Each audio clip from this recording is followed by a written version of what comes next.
Welcome to a brand new edition of Local Focus. Basketball season is wrapped up. We're in the midst of baseball season already. You can check out our schedule at ProViewNetworks.com. Just wrapped up the Metro tournament, so we are hot and heavy into the baseball season, but did want to take a chance to recap some hoops because the schedule during hoops is so crazy. It's hard to get these guys in here with practice and games and all the like, so we are still talking some hoops. And there's still some hoops being played, right? I mean, it's March Madness. The girls at New Mexico Junior College down in Hobbs are playing for a natty, so that's super exciting for the state of New Mexico. My guest this week is La Cueva guard, Drew Bramlett. Drew, welcome to the show, man. Thank you, man. Thanks for having me. First things first, I got to ask you this question, right? So you ever had that moment when you, like I call it the Patrick Mahomes moment, where you see a guy and then he starts talking and he sounds nothing like what you think he's going to sound like? Yeah, I've had that for sure. That happened with me and you 2 years ago, right? Our first post-game interview, and I was caught off guard. I was not expecting like a southern drawl at all. Where did that come from? I don't know. I feel like maybe from my dad. Yeah. It's certainly, so we have our little Matthew McConaughey inside joke, right? Yeah. But it really caught me off guard. I'm so glad to have you, man. Yes, sir. What a season, first of all, right? Thank you. I mean, take us through that roller coaster. What was that like? Yeah, for sure. I mean, it was a lot of ups and downs, but I mean, it was fun. Got to do it with my guys, so I mean, we didn't get to the ultimate goal, but I mean, I had a little fun. We're gonna break down that whole season, but I want to go way back, right? I'm assuming basketball was not the only sport you grew up around, right? No. So tell us about that. I played a little bit of baseball, soccer, flag football. I did a little bit of everything growing up, for sure. Okay, and so like when you were young and just running around, what was your favorite at that time? Had to be basketball. Okay. Still, yeah. And you think that's because of your dad right away, or was it just out of those four sports or three sports? Yeah, I think just growing up around that, I mean, it's always been like right there. So, I mean, it's just always been my favorite. So talk about that, right? Because you probably, the viewer probably doesn't know just how much you grew up around the game. So talk about that a little bit. I mean, came out the womb with the basketball. I mean, my dad been playing basketball his whole life, and he just passed it on to me. I'm just carrying it on. What are some of your earliest memories? Playing like AYBL, all those championship games and stuff like that. I mean, play with Zay Brown, Houston, all those guys. We've been playing since we were little, so I mean.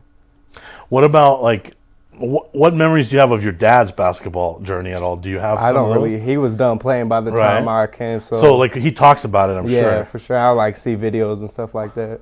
Yeah. So give me your thoughts on that. I mean, you've seen some of the videos and all that, right? Big time. I mean, that's my guy, man. Right. I mean, and it was a special time around here when your dad was playing, and when Kenny Thomas was playing, and some of those names, like, it was a hard ticket to get into some of those games. Yeah, I'm sure he's told you about that, right? Like, we're kind of spoiled now. You walk into any gym, they're not that full, right? Yeah. But, like, those were hot tickets back in the day. Okay, with growing around the game, though, I mean, also comes, like, immense pressure, right? Yeah. So talk about that. For sure. I mean, like, I feel like I got a lot of eyes on me at all times. I mean, just got to be at the top of my top wherever I go. I mean, just knowing that people are watching me, so just got to be ready. Are you glad you guys don't play the same position? Would that have made it even worse, you think? Yeah, I feel like, but I mean, I don't know. I got a little post bag. People ain't really seen it, but I mean, I've been working on it. All right, so let's go back to those other sports. Like, when did they kind of phase out? Were you good at the other ones, or was it always just basketball? I was pretty good at all the other sports I played. I mean, just pretty athletic kid growing up. But, I mean, going to, like, middle school, I mean, after COVID, I kind of stopped playing all the other sports and kind of just focused on basketball, and it's really been that from there. So which one did you drop first, kind of? I think baseball. Okay. Yeah, just slow game. I don't know. It really wasn't for me. All right. Okay, so baseball goes by first. Yeah. And then which one did you kind of? Soccer. Okay. Yeah. And then flag football. I mean, I had never gotten to tackle my parents. I mean, didn't really let me get into it too much. Okay, so smart. Yeah. Smart. All right, so then that's kind of how they all went. And so talk about, there's always that debate about specialization, right? Yeah. And, like, should you play multiple sports? Should you concentrate on one? So where do you come down on that? Where did your parents come down on that? I mean, my mom, she kind of still be on me about, like, trying to get on different stuff. I mean, just doing stuff, like, outside of basketball. I mean, even if it's not during, like, school, I mean, going out, like, doing some golf or something like that. Just kind of get away from basketball and decompress a little bit. Are you a golfer? I mean, I play a little bit. I'm not too good, but I'll get out there. All right. Like, what do you mean by not too good? Like, I could play. Like, what are we talking about in score-wise? Nah, no good. No good. Isaiah Brown joined the golf team this year. Okay. So he pretty good. I mean, we could have a little district rivalry on the golf course. I'm down. Right? I'm down. That would be all right. So Okay, what about the basketball specialization part, sir. right? I think it's pretty prevalent now, right? Yeah. Just because it's so year-round. Is. Yeah, it is. We were talking a little bit about that when you walked in, right? Like, you just got back from Vegas. So talk about that. It was a good tournament. Just got to go out there with my guys' first AAU tournament. Got new experiences and stuff like that. So, really, there is no off-season. Nah, there really isn't. I mean, you had a week, it seems like, in between this year. I remember last year, I remember seeing on Kenyon Aguino's social, the Monday following state, he was at the airport. Yeah. So, it is that quick of a turnaround. Talk about that. I mean, it's a grind. I mean, basketball, it's year-round. I mean, if you really want to do it, you have to be 100% committed. I mean, just put everything you got into it. So what's the body feeling like after a long season, though? I mean, it wears down for sure. I mean, took a little week off, let my body recover, and then just got back to it. So that recovery piece, we don't talk about it a lot, but I think some of the elite players and some of the elite programs are starting to talk about recovery a lot more. What's your thought on recovery? How in on recovery are you? What's your process? I'm pretty big on it. I mean, my dad gets on me a lot. I mean, even if it's just going home and stretching after practice or whatnot.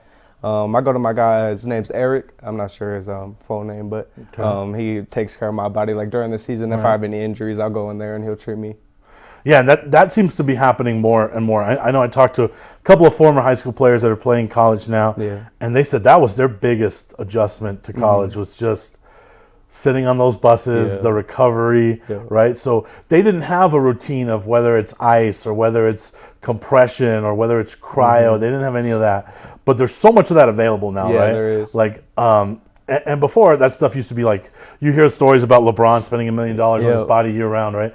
But now it's like, you don't have to be a millionaire to do that anymore. Like, as far as cryo and all the advances in that, right? Like, talk about that a little bit. How much of that do you dabble in? I do a little bit. There's a little spot called Restore Hyper Wellness over by my house, and I'll go in there. They got a little cryo and like red light and stuff like that, so I'll get in there sometimes. Do you do the float sleep too? I heard that one works pretty good. I want to try it. I haven't done it yet. I have a couple of buddies that say the float sleep is like, that's when they need to decompress, that's their go-to.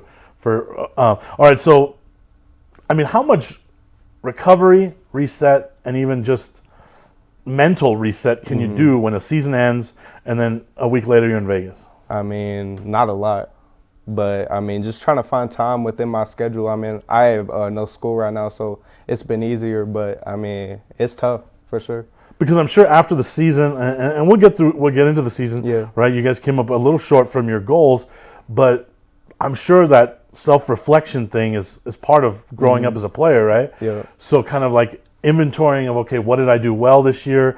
What do I need to work on in the lab? Sure. Yeah. But that takes time to kind of process through all that. Yeah, so it does. So how have you done any of that? Yeah, I have for sure. I mean, I kind of do it throughout the season a little bit, and then I do a big one like at the end of the season. I kind of talk with my dad, see like what we thought went well, what we need to work on, just keep pushing forward. And then what about like from a team perspective? I'm sure there's the whole exit conversations at the end of the year too. What would we like to see next year? Has that already taken place? Yeah, I have had that as well. Yeah.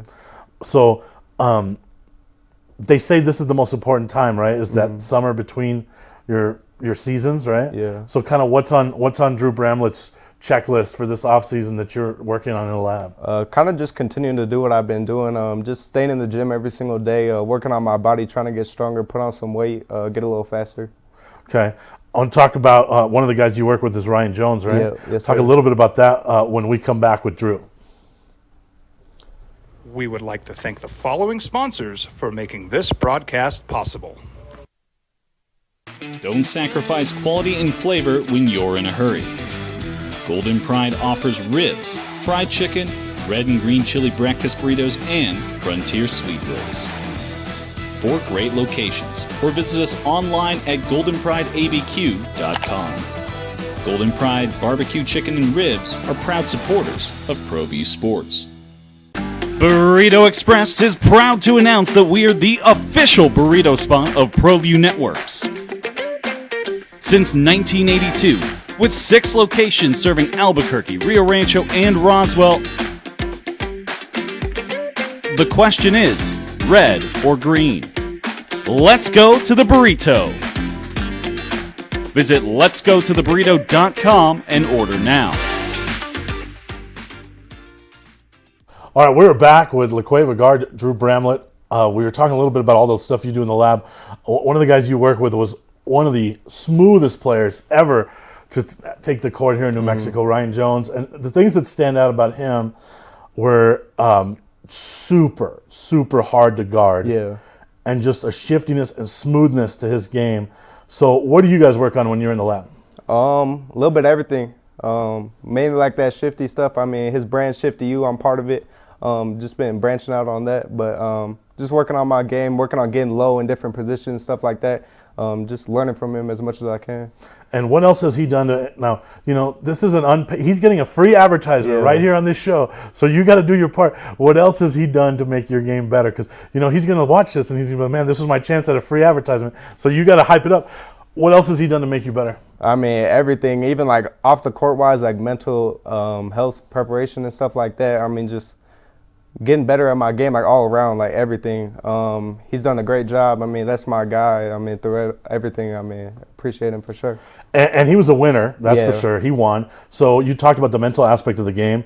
You ever go to him for stuff like that? Because he was. I'm sure it gets pretty tiring to go to your dad for everything sometimes, right? Like there's going to be some conversations you want to have with someone other than your dad. Yeah. Can you go to Ryan about stuff like that? Because he won a lot when he was here. Yeah, I mean, he texted me a lot throughout the season. I mean, throughout like my good games and my bad games, just checking in on me, seeing how I'm doing. So I appreciate him a lot for that. Yeah, and he's got a nice little stable of guards there that he's working with. He So is. that's he's I'm glad to see a player like that come back to New Mexico and pour into the community and develop, right? And so that's really cool. All right, I want to get to, you talked a little bit about mental health, right? And just the mental part of the game, okay? How important is that? It's very important. I mean, especially during this season, I like experienced a lot of ups and downs, but I mean, having a great support system around me, people keep my head high when I was going through those down times. I mean, it meant a lot. And also my relationship with Jesus Christ. I'm just knowing that it can't rain forever. I mean, it's got to be brighter days eventually. All right. So, I mean, I'm glad you got into this. I'm going to ask you some questions that might be a little tough. Yeah. They're not all going to be softballs, right? For sure. So, I mean, there was a part of the season where you were pretty deep into your feelings this year, right? And, like, it affected your game. At least from my perspective, it did, right? Yeah. You just didn't look the same. Body language didn't look the same. And talk about that, man. Like, how do you get out of a rut like that? I mean, like what I said, just the people around me. I mean, I just knew that eventually it had to get better. I mean, I just kept working, kept my head down, kept working every single day, and just kept believing in the process. For guys that are maybe younger than you, that don't have the skill set that you have yet, right? Like, what advice would you give them when they're going through that process, right? Because a guy like you, a guy with your skill set and that's as good as you, yeah, you're going to get through that, right? Like, you just keep shooting, you just keep playing, and it's going to end. But, you know, maybe guys that aren't quite at your level, what's the advice you would give to them? Just try to impact the game in different ways other than scoring. I mean, if it's going to dive on a loose ball or just talking on defense or just doing the little stuff, I mean, it could get you going a lot for sure. And then when you're in that rut, like, how important is the support system around you when you're in a rut like that? It's very important. I mean, just like you start questioning yourself and, like, you just have people around you that just reassure you and just make sure like your head's high. So I mean, it just means a lot. Right. And then again, like, I mean, we talked about the relationship with your dad, right? But that's got to be tough during a rut too, because here's your dad, national champion, did it all, right? Where another player's parents, he might be selling insurance, right? So totally different perspective. So like, is he a good bad cop or a good cop, or does he know when to do each one? Like, what does that look like? He knows a little bit of each one because, I mean, he's been through it himself. Right. I mean, he's gone through a long basketball career himself, been through a lot of ups and downs, so he knows what it's like to be in those low positions and just how to work through them and just keep pushing. So what other voices are you talking to during that process, right? Because I'm sure, you know, I'm sure Coach sees it, right? Yeah. Obviously he saw it, right? I'm sure your dad sees it. I'm sure, I mean, members of the media notice it. What about your teammates? What support what did that look like during the season for you? I mean, they always had my back. I mean, shots weren't going down. They're telling me to keep shooting. I mean, just keep being me. I knew my guy Stephen Harris, assistant coach on our team, I mean, he helped me a lot too. I mean, just continuing to believe in myself. We do a lot of La Cueva games on Pro V Networks, so we see a lot of La Cueva players and games. It seemed like this year's team was tighter than in years past. Would that be accurate, or did you guys just fake it better? Nah, we were pretty tight. Okay, all right. So talk about that a little bit. I mean, all my guys, they're just like, it was like a brotherhood. All those times like we spent after games going to get eat and stuff like that. I mean, it just brought us close together. Our out of town trips, stuff like that. Yeah. I want to talk about the season, and it definitely had its ebbs and flows. But first, I got to get to the top 5 list. Top 5 things we don't know about Drew Bramlett. Number 5. I'm a big video game guy. Okay. What's your go-to? I play a little bit of everything, a little Call of Duty, Madden, 2K, All right. Fortnite. Which one are you the best at? I say 2K. Okay. Is there other guys on the team that are into that? Or Yeah, they are. They can't beat me. no, you're on the top? Yeah. See, I don't know if that's a good Hunt thing. thinks he could beat me, but he can't.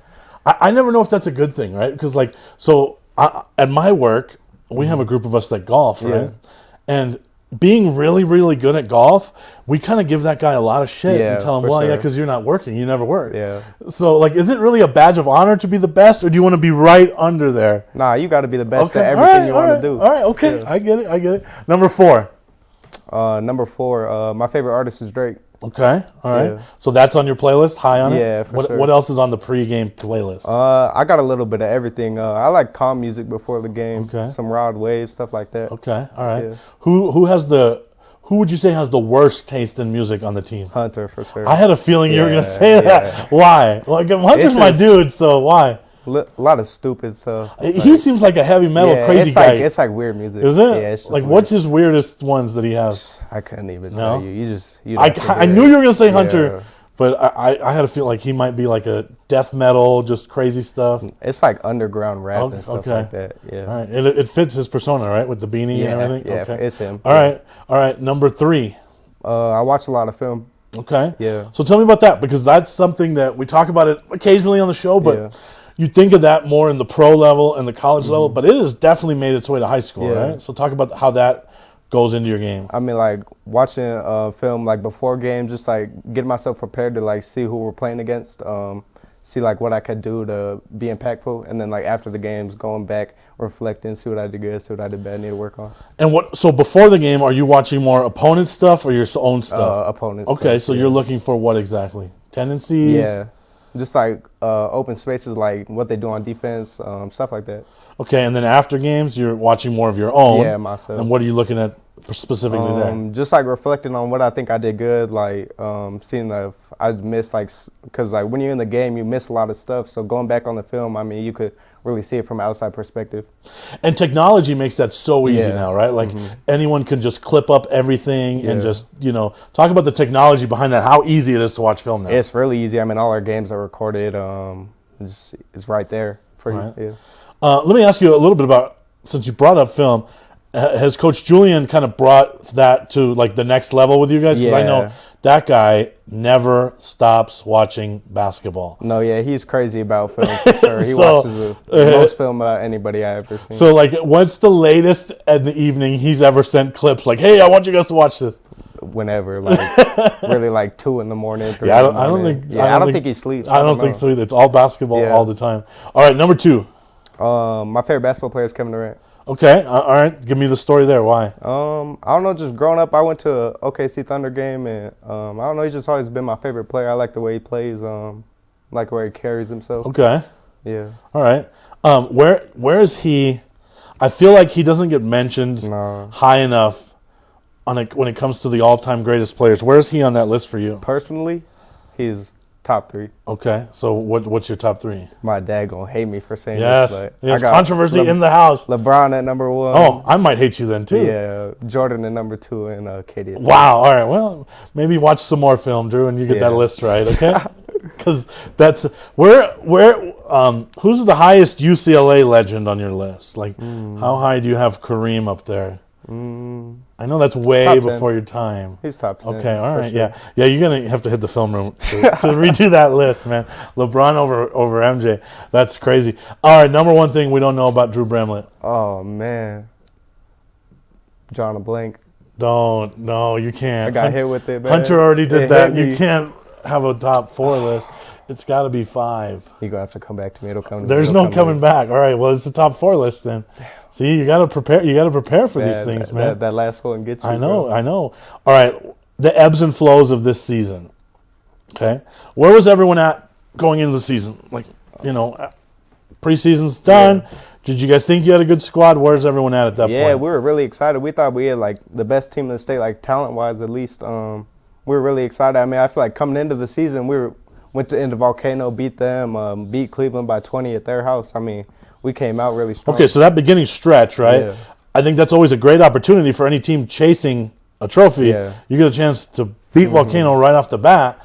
That could really just set you off on a great season, right? So how big of a win was that? It was a huge win. I mean, that was probably the most fun game I played in the whole season, just that environment. Packed house Yeah, to open the season. it was fun. And you guys get out of town a little bit after that. I mean, I think that probably was a good thing. You guys get this just signature win against the defending champions, and then you get a chance to travel and bond a little bit and play out-of-state opponents. How important was that for you guys? It was important just for like the team bonding aspect of it. We just like got to be closer with each other. I mean, staying in a hotel room with your teammate, I mean, it's always fun. And then you get back, right? And then the season's underway. You guys continue to roll pretty nicely. I mean, there was really, I would say there was not many down spots to the season. I mean, the season's long, so you're going to hit some lulls. You get into district play. I'll talk about that a little bit. I feel like we came out of district hot. I feel like our first couple games were good. I mean, we had a little down stretch. I mean, we still won the games, but it wasn't like, it didn't really feel like we It wasn't won. clicking? Yeah, Right? it felt like we're going through a lot of downs. But I mean, and then like district tournament, that Sandia game, the tiebreaker, those games, I feel like it started to click. And then coming into state, I feel like we're clicking too. So let's talk about district first. You guys trade blows with Sandia during district, right? Those are the two teams everyone expected to be on top of that district, right? The rest of the district not as competitive. So what are those games like? You know it's going to come down to those two teams. So what are those games like? They're really fun. I mean, all of our games against San Diego is a pretty good environment. I mean, it's always fun playing against them. They're going to give you your best shot every time. Those first two games are tight. You guys trade wins on the road. But then you mentioned that you get to the tiebreaker and then the district tournament. Not so entertaining. Yeah. I mean, you guys smacked them. I mean, it was great and entertaining for you guys. Yeah. But what changed in those two games where you guys seemingly just had their number? It was like our defensive intensity for sure. I mean, I think we locked them down, especially that game at Del Norte. They didn't score a lot of points. And, Sandia, they're a high-scoring team. I mean, but if you could hold them to low points, it's going to be a good game. Before we get to the state tournament, got to mention the dunk, right? Yeah. We'll get to yours because you did have yours, but you know which one I'm talking about. Yeah. Peyton's? Peyton's dunk, right? Like, where were you at when I don't even remember if you were in the game or if you were subbed out. Me and Hunt were on the bench. Okay, so you got a really good perspective, right? So, like, did you think he was taking off from where he took off? What was going through your mind? I don't know. Take us through that play from your mind. I seen him jump. He was crazy far back. I seen him jump. Far back. It was crazy. I think I ran on the court. I was jumping around. It was crazy.